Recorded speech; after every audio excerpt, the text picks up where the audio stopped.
So speak to Chris Roebuck. He is the former head of leadership at the Swiss bank UBS and also global leadership expert. Chris, as always, good to see you. And let's break this down. There are two things going on here. One is the idea that banks can close someone's bank account because they don't like their political views or indeed the risk that they might pose to the organisation. The other is very separate. It is the idea that Dame Alison Rose talked about something that was and should be private.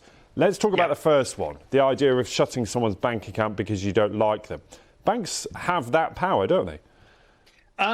Well, that's the question that's coming out now. And certainly in this particular case, there's ethics issues about what Dame Alison said, but there's also leadership and communication issues about how we got to this point.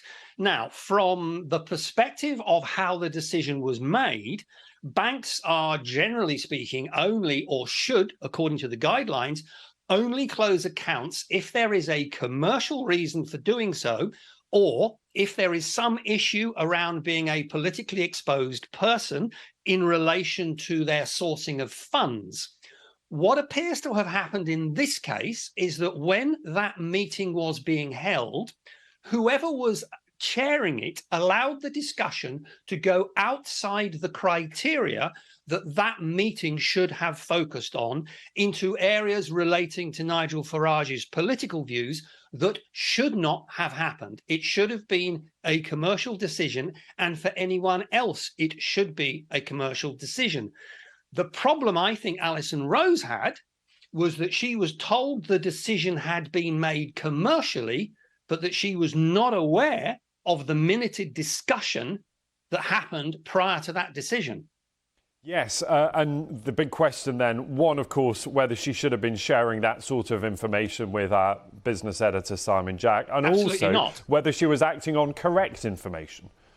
Well, that's the point. You see, that's the fundamental point that chief executives need to have full relevant information. So my estimate of what happened is Alison Rose was told that this account was going to be closed on the basis of a commercial decision as per what the committee decided.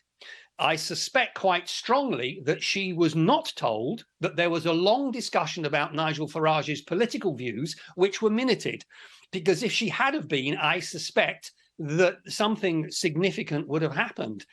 This partial information is absolutely critically dangerous to organizations. Partial information is one reason why we had the financial crisis. So I think the problem was that, she was put in a position where she wasn't clear on what had happened in the meeting. She said something she shouldn't have said, and the whole thing's blown up. What happens next, Chris? My view is obviously Alison Rose has gone. Nigel Farage is demanding that everybody in Nat West at certain level resign. I think what should happen is, one, Nat West should conduct a fundamental review, as should all financial services institutions, to make sure that when these discussions are happening, the discussion is about the commercial running of the account, not about the individual's views. But any organization seeing this debacle should always also ask themselves about how are they interacting with their customers, and perhaps also how are they considering their employees' personal views in relation to how they interact with people. Yeah, it's fascinating, isn't it, Chris? As always, really good to get your insight on this. Thank you. That's Chris Roebuck there, global leadership expert. Thank you.